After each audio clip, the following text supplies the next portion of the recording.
So I will go and tell whoever I want to tell that I gave you. So he doesn't have to go to the State Bank of India. Let's talk practical politics. He doesn't have to go to the State Bank of India to find out. Nor does the State Bank of India have to disclose it. The person who gave it will disclose it because he knows why he gave it. So what is anonymous about this? This is protecting the rich. The issue which we were just discussing, on which perhaps the learned attorney may give us an answer, but since Mr. SIBAL is on his leg, we will just put it to him, Mr. Attorney, and Mr. Solicitor, you can also, any of turn, you can answer. Suppose A purchases the bond. Yes. A purchases bonds worth X amount, 100 crores. Yes. A is only the person who's been put up to purchase the bond because that A has a KYC, etc. Yes, yes, yes. A has to only physically hand over the bond to B. Yes. Right? Who's in, or B gives it to C, who will in turn give it to a political party. Correct. Now, B, there is no control over the transaction between A and B. Yes. So B can trade on that bond for cash or for whatever other consideration. Yes, yes. B acquires that bond. Yes. B hands it over to a political party. Yes. Or B gives it to C and C hands it over to a political party. Yes. The person who has satisfied the requirement of the transaction being through the normal banking channels is A, the purchaser, the ostensible purchaser of the bond. Correct. But this does not obviate the fact that the people who are really behind it, yes, that they have used authorized banking channels. Yes. All that they have to do is that the get somebody's KYC. It says trading is prohibited. Yeah. But there's no way you can prohibit trading in the bond. Absolutely. B doesn't have to buy the bond from A through official banking channels because there is no record of any transactions in the bond. It just goes from hand to hand. That's right. Because of the curtain, then you cannot be any questions with regard to quid pro quo. That's right. And then ultimately the person who is actually invested in it is the person who will tell the political party. Who's the holder ultimately? No. In this case, probably they'll know who's the purchaser. Would be B or C. They'll know the purchaser, but the actual purchaser is A. Exactly. Whereas in the KYC, etc., A is the one who's. That's right. Absolutely right. So, this is it perpetuates. Also, B may be an aggregator of the bonds. That also. By having 10 different people subscribe to 100 different people subscribe to a bonds worth 1 crore each. That's right. Well, there the human, at least the Indian human mind is ingenious in these matters.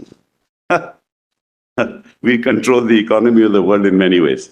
And the RBI raised these concerns repeatedly.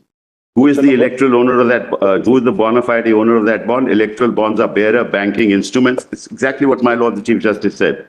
And the holder of electoral bonds is the bona fide owner of the same. Nothing can be more anonymous than this. All that you need is the KYC. That's it. So you'll have bond brokers, you'll have in-betweens, you'll have all kinds of people participating in this. So it's not just a question of transparency, it's much wider than that. Last of all, if I do not know these facts, if I don't get to know the name of the donor, I don't get to know the transaction, I don't get to know the possible direct or indirect quid pro quo, I can't participate in democracy. It is also a matter of participation in democracy. I will then be sued for defamation that you made this allegation without the facts. But how will you get to know? How will I get to know the facts if you hide the facts through an electoral scheme like this? I can't raise questions in Parliament. I can't raise questions outside Parliament. Because the scheme, has no definite objective. If it were a definite objective of funding through the corporate sector, the process of election without funding a political party, I can understand. You can have electoral bonds to fund the election process.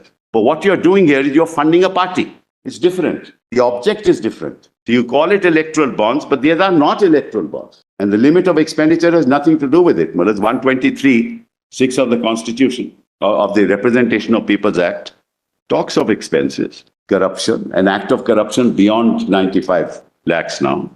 So the larger issue that your lordships will have to consider that this is no part of participatory democracy at all. Every scheme must have a legitimate object. What's the legitimate object here? Which is constitutional. The scheme must be such, it must be proportionate to the object sought to be achieved. And the underlying principle under the Constitution is free and fair election, which is a basic feature of the Constitution. How are you serving these three purposes, Manas? You are serving none of these three. No legitimate object because it is not limited to the elections. no proportionality because it's unlimited, and no free and fair elections because my learned friend has shown to your lordships how heavily it is loaded towards the party in power. So you are creating a non-level playing field through the electoral bonds, and that's violative of 324. Now, historically, as your lordship knows, in 1969, through legislation, we had prohibited corporate donations altogether. And then 1985, through an amendment, we said, okay, the corporate sector can donate, but only to the extent of 5% of the average earnings in the last 3 years, 3 financial years. 5% or 7.5%? I'm sorry? Initially 5%. Whereas 85 was 5%. Then through an amendment, it was 2013 Act, it was changed to 7.5. The Companies Act. Well, actually, I've put it all in the written submissions, but because my learned colleagues are waiting for me to end, so I'm not wanting to take their time. Well, your lordships have said that do it, be as short as possible. But whatever I have said to your lordships, are the propositions that emerge from the scheme itself. It must never be forgotten that this constitution is citizen-centric. It is for the citizens to decide to donate. If you want corporate funding, then that corporate funding must be for the electoral process. It must not be for political parties. Otherwise, it will not be free and fair election. But if the voice of the corporate sector drowns the voices of citizens, that's a very dangerous trend in democracy. And this whole concept of black money, I don't understand. The cash that is given below 2,000 can be black money. The 20,000 rupees has to be disclosed. That also can be black money. Because you can say cash in hand, 20,000 rupees. And the electoral bond can also be black money. And over and above that, there is black money. Because there is cash that doesn't go into electoral bonds. So what is this black money issue about? The kind of extravaganzas that we see, is what? Is it white money? So this has nothing to do with black money. This is the case of the government. That black money was used earlier, no doubt. Black money is used today, no doubt. There is more cash in the market than it was in 2014 or 2019. That's government's own statistics. So black money is a bogey, and all 3 elements can be part of black money. And actually, there's a wonderful report of Justice Shah, I think at the Law Commission, which actually sets out the practices in all the countries, UK, US, Japan, Philippines, Australia, and Germany. And in all those countries, there is no question of any opacity. Most countries do not allow corporate donations at all. But where they do allow, there is no opacity. What's the next point? The last point, the fifth point, is that in fact, it protects the nature of the scheme protects those who have committed a crime. I'll give you an example.